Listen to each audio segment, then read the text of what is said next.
Hi, Nicholas. Welcome to Life Up Education TV. How are you doing today? I'm doing great. Thanks for having me. Yeah, amazing. So to kick off this interview, I wanted to know who you are, what your background is. Can you tell me what you do right now and your background? Sure. So I was born and raised in Germany. Originally, I used to play on the German golf national team. So I used to be a golf player. Wow. Mm-hmm. Yeah, that's a long time ago though. And then I didn't pursue a professional career, went to college instead, studied computer science and finance, moved to the US How, and to, yeah. pardon? How did you go from playing golf to, switching your interest completely to the different Yeah. direction? Like, Golf is wow. an interesting sport. I'm glad you're asking. So golf, there's a few things that I love about it. It's like really tough, very difficult sport, very, very demanding from a technique perspective. Mm, And once you get to a high level, it's all in your head. Like you're just playing against yourself all the time. mm-hmm, That's fun if you play well. It's not very fun if you don't play very well. mm. Um, and so I'm really tall. I'm 6'4", which Mm-hmm, helps a lot because I hit the ball very far. But I'm mm-hmm. also very far away from the ground, so my short game isn't that strong, and I don't think I would have ever been good enough to play like top golf. Mm, And so I'd rather play not play mm, professionally than be like somewhere in the bottom half or wherever. mm, And so I studied computer science and finance because I really enjoyed that. mm. Is there like a similarity in terms of, I don't know, like how, like you mentioned something about golf being more like a lonely sports, right? Like you play by yourself. It Like can be lonely. Yeah. is there any sort of like psychological similarity um, to study engineering and then to Yeah, study? no, it's actually a good question. I think studying is one thing. Not sure whether you can compare it, but what definitely is true is playing golf and entrepreneurship have a lot of things in common. Really? Yeah, because That's if surprising. you're CEO of your own company, that's very lonely. You have all these Right. problems you need to solve. They're all hard. Most of them you've never had before, and there's all these unique situations. Mm-hmm. And so I found a lot of parallels there. It also helps a lot. Golf is a sport where if you're nervous or if you're excited, it impacts the way you play, and so you really need to calm yourself down a lot. And I think the same is true for entrepreneurship. If you start a company, you need to be really relaxed, and then you always be calm, otherwise the team notices, and then if you're nervous, the team becomes nervous, and then you have a huge mess. Mm. I see. Well, that's very interesting. So, can you tell me what happened next? So, you studied Yeah, and then. so I studied computer science and finance. I always wanted to start engineering, Mm-hmm. but not but. And when I finished playing golf, I realized that real engineering, like the future of engineering, at least in my interest, was software rather than hardware. Mm-hmm. And so I studied computer science. And then I moved, fast forward, I moved to the US in 2011 to pursue an MBA in Stanford. And so I was Yeah. at Stanford from 2011 Mm-hmm. 2013. The Which we're main gonna talk reason, more about later. Mm-hmm. yeah, I hope we'll go into that. The main reason I moved to the US to do an MBA is because I wanted to go in tech. Mm. Um, and like I thought the best way to enter Silicon Valley is through joining Stanford or a program that like has a lot of exposure to technology and these companies. And so I was hoping that was the case when I moved to the US. And then what I found is like everything is around Silicon Valley and technology, um, and so my professors and lecturers had started companies before, and they were the first ones to invest in our company also. And so it was a really good idea, and it worked out very well for me, luckily. Mm. So, you were kind of also able to network um, Yeah. So with different people. Mm-hmm. network is a funny word because it assumes you're really opportunistic and you do it because like you go to Stanford only so you meet people that you can use in your career. Mm-hmm. It actually doesn't feel like that. All these classmates become very, very good friends of yours. Mm. So you spend 2 years of your life with them. It's a really funny 2 years of your life because you're not working. You don't have, you just got used to having responsibility, and then the responsibility is gone. And then Mm-hmm. you just study for 2 years and travel. And Mm-hmm. so it's really fun, very fun 2 years. I think you learn a lot. You learn a lot about yourself, and you get to meet like really interesting people. Mm. I see. Um, Mm-hmm. and so when I said you meet really interesting people, I got lucky and ended up meeting my future co-founder of my company. Oh. Chris is he's American from the East Coast. He was MIT undergrad, Mm-hmm. and he's obsessed with cars. He loves cars. His first car was a DeLorean. That's the car from Back to the Future. You know that Oh movie? wow. Yeah. So That's amazing. he's all about cars. And when we got together, business school, became friends, traveled, and he told me there's so much he could do in the car space. Mm-hmm. And then we ended up basically starting a car company. All our classmates asked him for advice how to sell a car. And Mm-hmm. then we helped our classmates sell their cars, which was really fun. That's super amazing. So, did you guys already have that ambition to start a company while you guys were still student and just being friends? Yeah, interestingly, I did. Like, I came to the US very, very purposefully with the intent to start a company. Mm-hmm. Chris, my co-founder, he was different. He wanted to work for a big car company. His dream job was working for Ferrari or McLaren, one of the Formula One companies. Mm-hmm. As an And engineer. Mm-hmm. so instead of doing that, he actually looked at one of these companies between first and second year, Mm-hmm. and then realized it's a very cool product. Like the car is amazing, Mm-hmm. but like working for these car companies wasn't as fun. And then I kind of convinced him to start a company with me, and it ended up very, very. I hope he would admit it ended up being a good idea. That being the very first company, how did you know you were choosing the right co-founder? Oh, good What were you question. looking for? Yeah. Yeah, like I think we stumbled into it and we got lucky. Mm-hmm. I think this is like a relationship. You actually never know how it will turn out. You just need to make the move if it Right. feels right. And so what we didn't know at the time, but found out later, is that we're very complementary.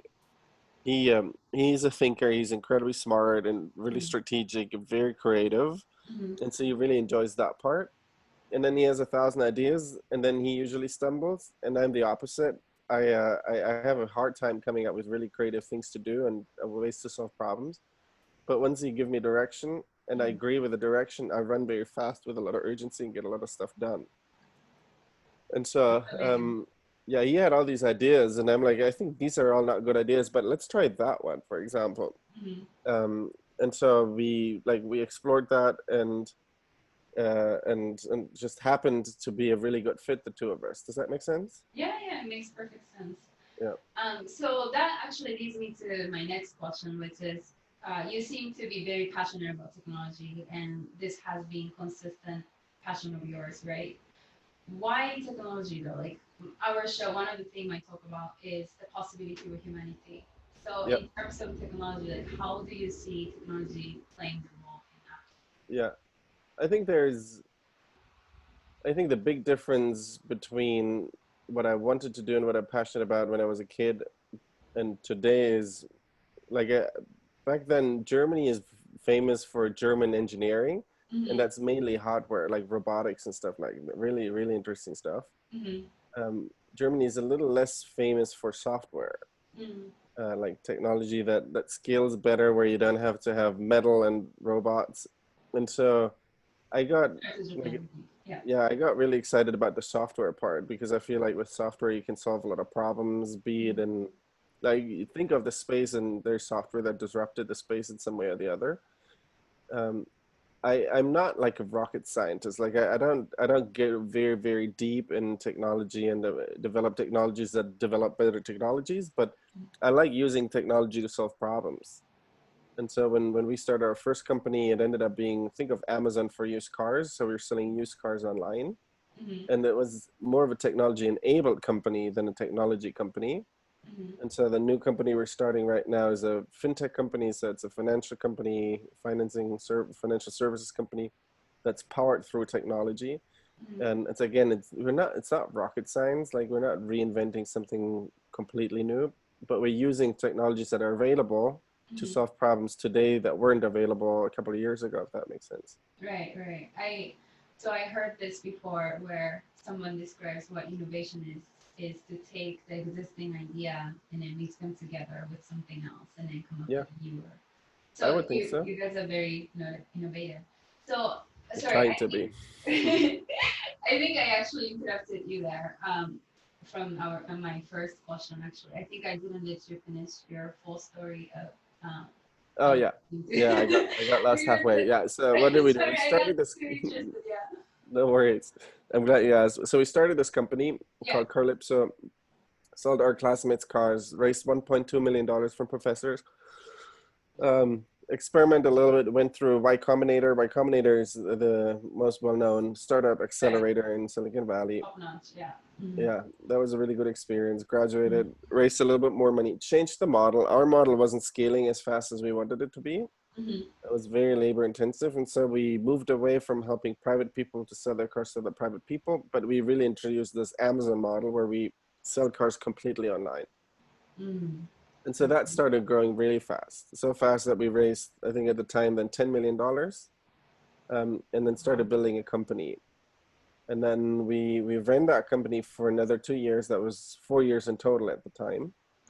And then towards the end of the 4 years, we asked ourselves, should we raise another round of funding to grow even bigger? Or is there anything else that we discovered on the way that may be more valuable than selling cars? And so when we started comparing notes with friends and quote unquote competitors, we realized that we had built really interesting software to power our car sales. And so our competitor at the time, they were bigger than us. And they had tried to build technology that that was very similar to what we had built, but hadn't started yet. And so then we said, hey, why do we compete against each other? Let's just combine the two companies. Like, we sell our company to them, bring on the whole team, and then work on it together, which is what we ended up doing. And so we sold our company to Carvana. And so that was, when was that? That was in 2017.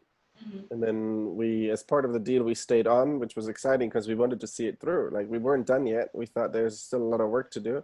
Right. And so we joined, the whole team joined. Chris was responsible for, my co-founder, for like product and the website. I became more of a general manager for a new business unit. And so we stayed on for 3 years, which was a really, really fun journey. That's And amazing. then, yeah, and then just to finish up the whole story, we left in June of this year. So a couple of months ago, we started a new business. It's, as I said earlier, it's a financial services company powered by technology. And the whole premise is around refinancing auto loans in the US, different than in any other country. People who've proven to not make payments regularly, so have challenged credit, they can get cars in the US. And when they start making their payments, they improve their credit worthiness. So they should get lower rates, but the rates are stuck somehow at the point in time when they bought the car. And so there's a huge opportunity. Right. So how did you come up with this idea? Yeah, good question. So when we were selling cars ourselves with our own company, we noticed that customers asked us, think of us as a car dealer at the time. They asked us for loans and insurance products. Yeah. But we didn't think that made any sense because we're a car dealership. We're not like insurance brokers or banks. And so we had to partner with other institutions. And then we found that different partners worked slightly differently. Some paid us a really high referral fee, and others were very customer centric, wanted to give really good rates and conditions to customers. And so we realized this is not aligned because the customer wants the best rate, interest rate, but most dealers want to make a lot of money. And so we realized at the time that if you're a car dealership, you optimize for yourself. And so if you want to help the consumer, you need to address him after he bought a car, ideally like 12 to 18 months later, when he made some payments, and then you can give him much better loan and save him thousands of dollars. So the insight came from when we ran our last company, that's more than 3 years ago. I see. Very interesting. So actually, this kind of connects to the question I was going to ask at the very end.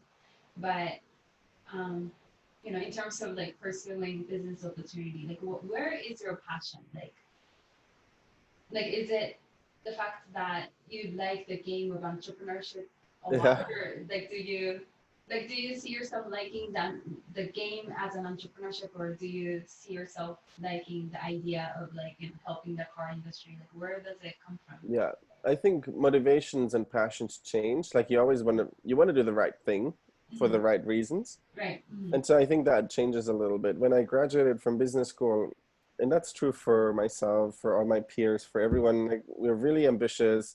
We want to build big things, be very successful. And so back then, the horizon over which we wanted to be successful felt a little too short compared to how long it usually takes to build companies. So back then, I really liked the problem we were working on, but I also really wanted to build a big company. And I so see. we sold it and then spent time with Carvana, and that worked out very well for us financially. And so now I'm presented with the same question, like, what am I excited about? This time, I not only like the problem, I also like the reason why we're doing it. That the goal is to give money back to people who don't have a lot of money, like people who are already disadvantaged by the system. We want to give them money back so they can build credit and then have uh, have a chance at have living a life with lots of prosperity. So for me, this time the motivation is not only the problem, but even like individual people who we can help. And so that's really important because like startups are hard, and then at some Right. point you risk that you had like multiple weeks of bad experiences and frustration. You risk asking yourself, why am I doing this? Right. And if you don't have an alter mission or a grander mission and vision and motive, then it becomes a little hard to motivate yourself sometimes. Right.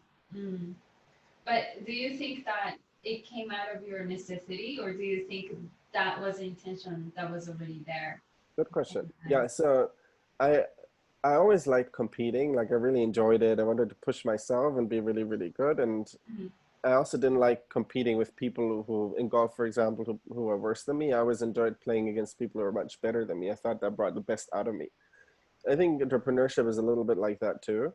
You always compare yourself with these big companies, incumbents that are much bigger, much better funded, and have like really strong footholds. Right. And it's fun to be like the little guy to weasel yourself through the cracks and try to build something. Um, so that's, I think, where the ambition motivation comes from. This time around, it's the same, and I feel like I'm even better prepared. So back then, like the competitors were a little bit too big, and it was a really, really, really hard fight. I think this time we have a very unfair advantage because we've been in the space for 7 years, understand it really well, have learned a lot. And so now, other than winning, we can even win like as a big community and like include more people than just us founders, if that makes sense. Is it easier to, was it easier experience for you to start the second company compared to the very first one? Yeah, well, it's different, right? It's different for many reasons, including you've already made a lot of mistakes. So you won't make those mistakes again. You'll make different mistakes, but at least you already know some that you try to avoid. Yeah. Number one. Number two, we got lucky because the first one worked out well. Right. So we just approached the same investors and had a lot of interest. But even luckier is that Chris and I get along very well. So my co-founder and I get along really well. And like many times co-founders fight. It's just like in a relationship, these don't last forever. Right. We got lucky that we don't have a lot of ego issues. Like we agree to disagree a lot, and then we trust data. And if you do that, and if you get along well, then a big risk of a startup that the founders could fight or not get along is actually taken off the table. And so from an investor perspective, you have people who've done it before, you have people who have had a good financial outcome, so now they're fearless. And then it's a group of people who already work together, have a lot of experience in a space that they know really well. That makes it significantly easier in terms of getting started and raising money. So that's for sure. Building the business is still very hard. Right. No, for sure. So when you're raising your fund, right, like you said that you knew some people already. Yep. What are they trusting on you? Like, is it you? Is Why? it the people that I they're ask myself the same question all the time. trusting? Like, why would you trust me? No, I'm just curious. Like, what are they investing on as an investor? It depends on the stage. So right now, we went out, talked to investors, fundraising, and they invested in two people and a story and our experience. They invested in there's Chris and I, we could choose to do a lot of things for the next 10 years of our lives because we got lucky. But we're choosing this. So that already arguably suggests that we really believe in it. Like, it's not like we're trying to desperately start a company. No, we really believe in it. And then we happen to, this is good or bad, to have become experts in the car space. Like, we just know the space really well. It's frustrating because it's a frustrating space, but it also means we learned a lot, and so that gives us an advantage. I see. So you mentioned something very interesting earlier. You said that you were very competitive, right? Which is very important trait, I think, for you to have if you're a business leader. I think that there's a fine line. Well, there's a, I guess, mixed concept with being competitive and being insecure, right? Like Hmm. the it kind of goes. That Yeah. you think I'm insecure. No, not at all. But I mean, in general, I I'm just kidding. I'm just kidding. Yeah. think. And then you, like as you mentioned, there are gonna be times where it's very hard to Yeah. persevere, and those are the time where you definitely need high sense of self-esteem and high willingness to love yourself even if you fail. Yeah. So given all these like three concepts, you know, being a little bit insecure that you Yeah. wanna prove someone else that you are Yeah. like capable, you're competitive. At the same time, you have this high sense of self-esteem. Like, can Yeah. you kind of like explain how this thing play in your Sure. particular case? Yeah. I have a lot of thoughts. So when you say competitive, I think it manifests itself in two different ways. Mm, Like in my case, I don't like competing unless I feel like I have a really, really good chance at winning. Like mm, in golf, for example, I loved competing because like on the level I played, I was very good. mm, But then at the very end, I just realized I was just honest to myself. Like it's like we're all playing with the same golf clubs, same tools, but some of them are just so much better than me that that wasn't the like that's not the battle I wanted to choose. mm, Instead, I studied computer science and finance, went to college, and so I felt like a battle I would win is more intellectual than an athletic battle, if that makes mm, sense.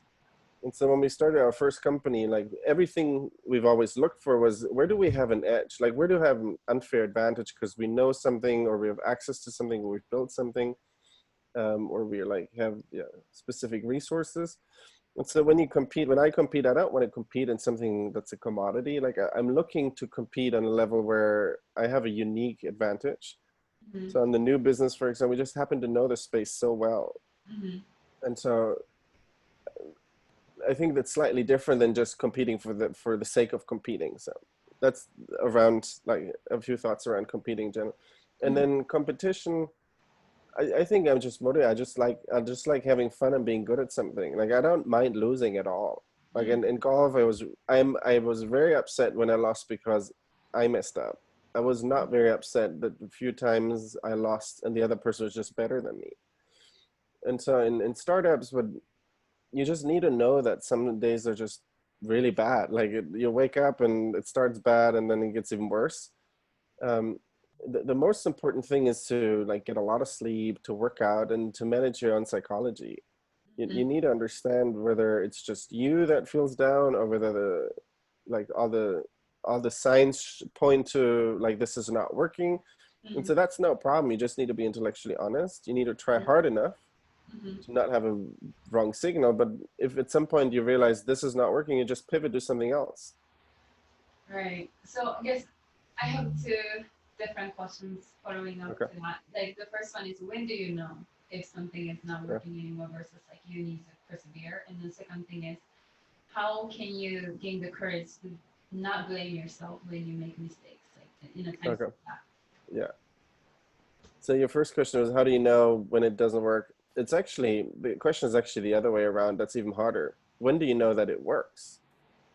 Mm-hmm. And so like there's this concept called product market fit, what startups are looking for. You want to get to a place where okay, everybody wants what I have. Now I can grow this really big.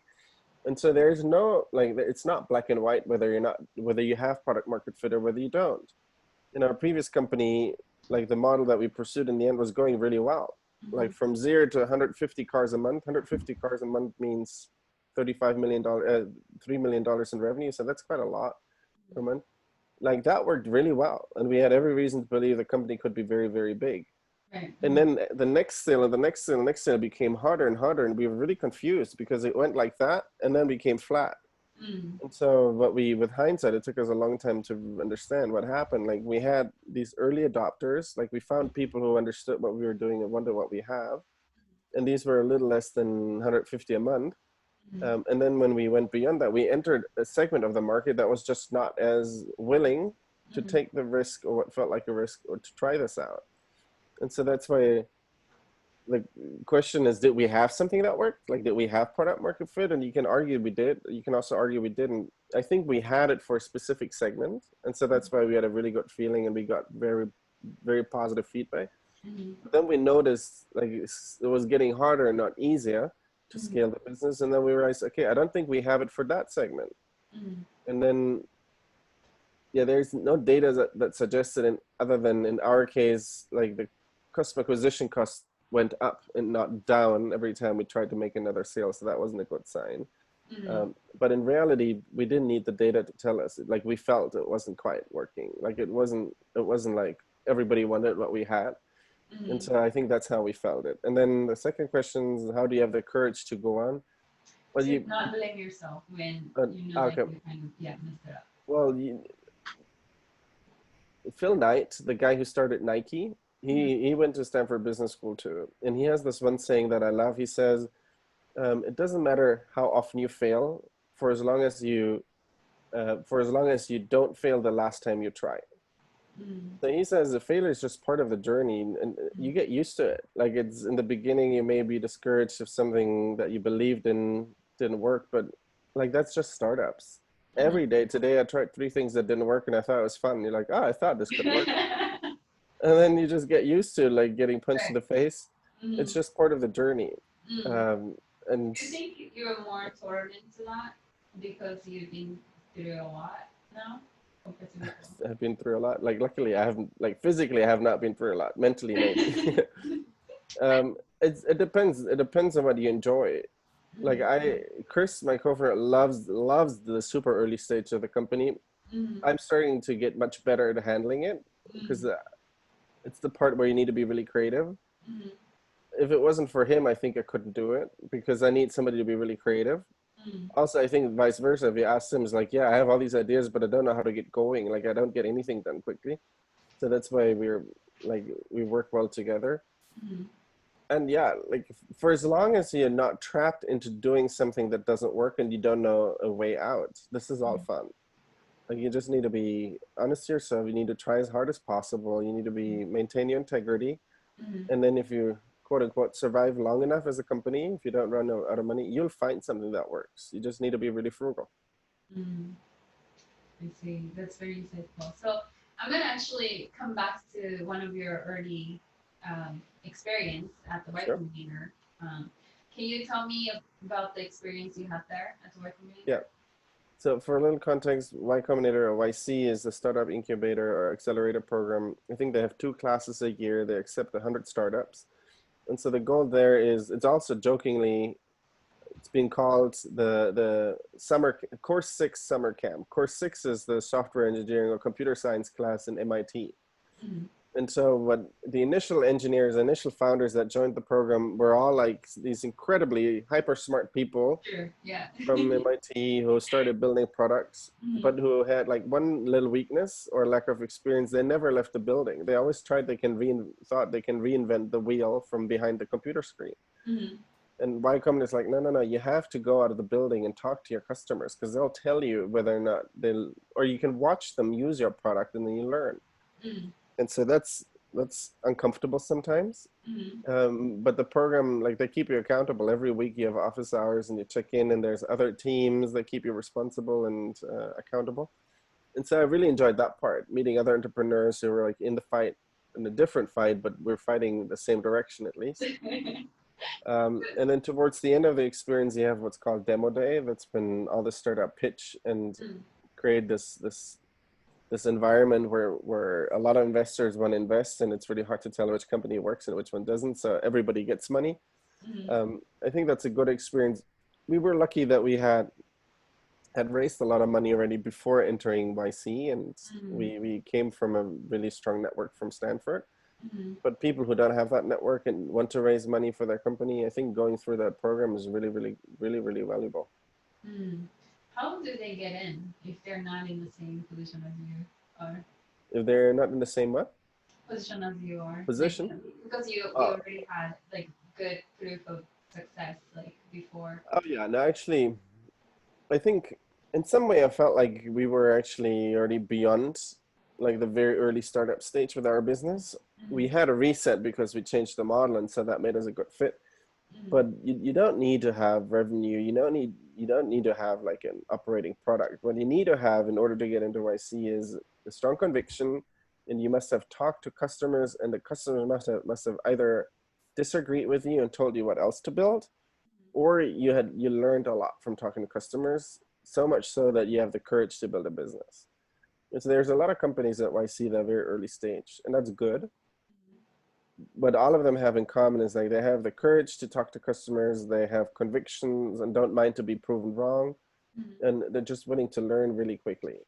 And that's like you apply, and then I think there's a video, and then well, during COVID times, I don't know how they do it. I think they do it remotely, but we met at YC at the building every other week, I think, or every week, and that lasted for 3 months. I see. Like, what was the one thing, if you could like pick and choose, like what was the one thing you would say you took away the most from that experience? From Y Combinator. Mm. Well, the part that I enjoyed most is there's these dinners, always organized dinners, I think every other week. And then all these tech celebrities come and tell their story. And so that's super inspiring, Yeah. especially if you have a day where nothing works and then you sit down and then Mark Zuckerberg tells you how you built Facebook. You're like, oh, that's inspiring. That's Let's try again amazing. tomorrow. That's so amazing. um, but the one thing that really lasts are the friendships we made, Mm, because like being a founder is lonely, and a lot of my friends are founders. My closest friends aren't, and so sometimes I couldn't quite empathize with why I worked so much and why I cared so much. And then finding like a big community of people who think very much like that, I thought mm, was really valuable and helped the company. right. So, do you believe like mentorship is something that works for entrepreneurs? I think it's super important. There's three Mm, types of decisions you need to make in a startup. okay. There's a decision where you can collect data. You're like, I don't know whether I should build X or like A or B, Mm, but I can build a prototype and test, and then data will tell me. mm-hmm, So there's one decision you make where data tells you what to do. There's another decision where only you as a founder can know what's the right thing. mm-hmm, That's mostly very much aligned with where you want the journey to go, mm-hmm, and your North Star and your values. mm-hmm, That's basically the company and culture you're building. And the third decisions are things that there's no data and you don't know how to make the decision, but other founders have had the same problem 100 times before. mm-hmm, And so for things that's new to me but have happened to every other founder, mentors are really great because they tell you, I know exactly that you don't know which direction to go, but I'll tell you go that way. I've seen this 10 times. And so that's where I find mentors really helpful. mm, makes sense. So I'm gonna go into. I have two more questions. The Tell next me. one is, so you said that you graduated from Stanford MBA, right? Like, can you also tell me the experience there, Yeah. and also how was it actually helpful for your career? Oh, yeah, very good question. So Mm, the Stanford MBA, I can only speak to the Stanford MBA. I think every program is slightly different. I went in with a lot of expectations, and I left with like I was in awe all the things that I experienced and many many more things. mhm, So you can't even imagine going in how life changing of an experience that will be. Not because of the academics. So the classes are good. Some classes are really really great. For mhm, me, the classes around entrepreneurship I thought were great, but particularly for two reasons. I thought it was an incredible experience. A, all the friends I made, like really good friends, my best friends, and then the relationships I built to professors and lecturers. These are all people who were in our shoes 10, 20, 30 years ago, and are now spending their time with students trying to like give back. mhm, And so the help I've received from really incredible people is just incredible. And so now we're a case study. And so every year, once or twice, Chris, my co-founder, I go back to class and give a little bit back. Like we're nothing compared to the people who helped us, but mhm. like having the chance to give back and contribute a little bit feels really good. And so I really enjoy that. So that sense of community once again. Yeah, it's incredible. Yeah, these Mm, are all friends. I see. But did it? So I guess Oh yeah, the in second a question, sense did it that. help me? Did it Mm, help me with my startup? right. In a lot of ways, yes. So you Mm, startups can't be taught. Like you can't, like accounting can be taught, finance can be taught. Startups can't be taught because it's like Cannot. everyone. No, I don't think so. Mm, What can be, because every business is different.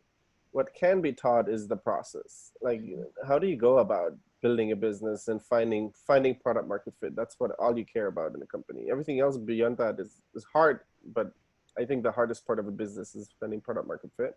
mm, And so there's a process that will help you and increase the chances to get there, but there's no right or wrong. And mm, so what I felt the classes taught me very successfully is like you need to have a strong conviction around I want this world to be different, and you need to have a North Star. mm, And then day to day, you need to be really scrappy, very frugal, try out a lot of things, always talk to customers mm, because they'll tell you what to build. And so I feel like that process took me a long time to understand and then become good at.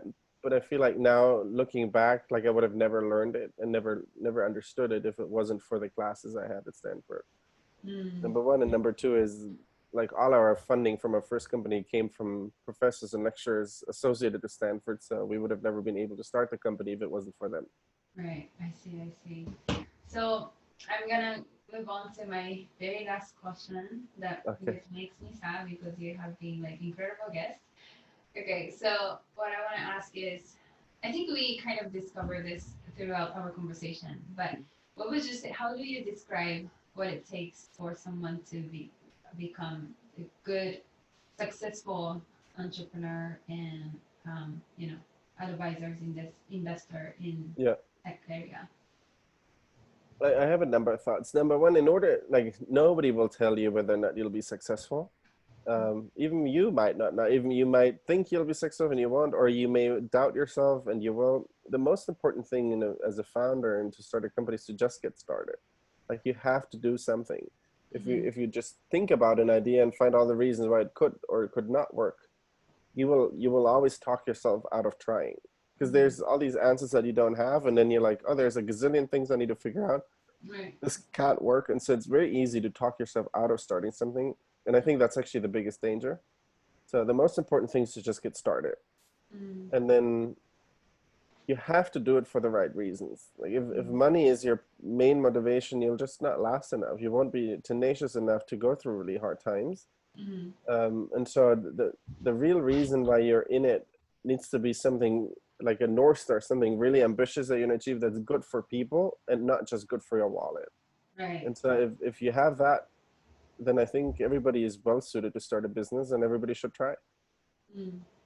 But what's the balance though? Because as a business, you still need to think about money today, money tomorrow, and then you Well, still have like the as a collateral. business you do, but personally you don't. Like founders can, like, luckily that's changed a lot, but founders pay themselves enough to live a decent life, although San Francisco is really expensive. Like investors want you to pay yourself well, so good enough so you can have a good life and you're not worried. Like we paid ourselves very little and that wasn't a great idea. You need to be able to wake up on a Sunday and get a massage if you want one, or I don't know, if you want to go somewhere and take an Uber for a long ride, you should not think twice. Otherwise, you'll just live miserably, quote unquote. And Mm. then the week starts, and that's what's really miserable, the startup life. And so you actually need the balance, Right, right. Mm. and so you should always pay yourself good enough to have an okay life, and you have Mm. room and space to decompress. Mm. Yeah, And that makes then a lot of sense. Yeah. Mm. you have to, otherwise, and investors will be very supportive. Mm. And then when you run the company, you need to do it very frugal. You can't spend a lot of money. You need to learn. It's all about learning quickly, as much as you can, as quickly as you can. And Mm. so you don't need to spend a lot of money to do it, but Mm. it needs to be part of your DNA, and it needs to become a habit to spend as little as possible to learn something, because you have to learn like 1,001 times. Mm. Um, and if you budget too much for each of the learnings, it just won't last. Like you need to be Right. really scrappy and hacky, but I Mm. think everybody can do it. Like especially as if you've been in a startup for a long time and you've been struggling to make something work, you learn to be very scrappy. Mm. And if you just survive long enough, if the company survives long enough, I think you'll find something that works. Mm. Makes sense. That's very insightful. So before I let you go, Okay. I want to ask you where people can find you.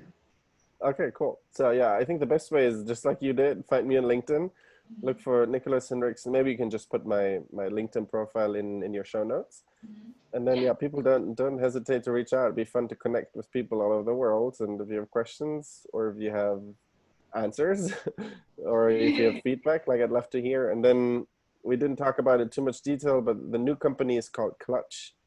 Yeah. Uh, Well, let's talk about that a little bit before we go. Yeah. okay. Yeah. Okay. So the Please. company is called Clutch. Yep. The domain or the way you find it is withclutch.com. It's a digital platform to refinance your auto loan, which means you can save thousands of dollars. It's primarily for the US market.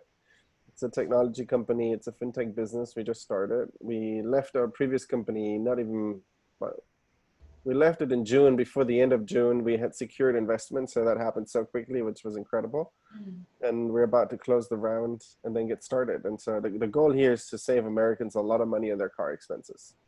Amazing, amazing. So yeah, I'm gonna make sure to list all that on my show notes Okay, and I'll so help that you. people can find you.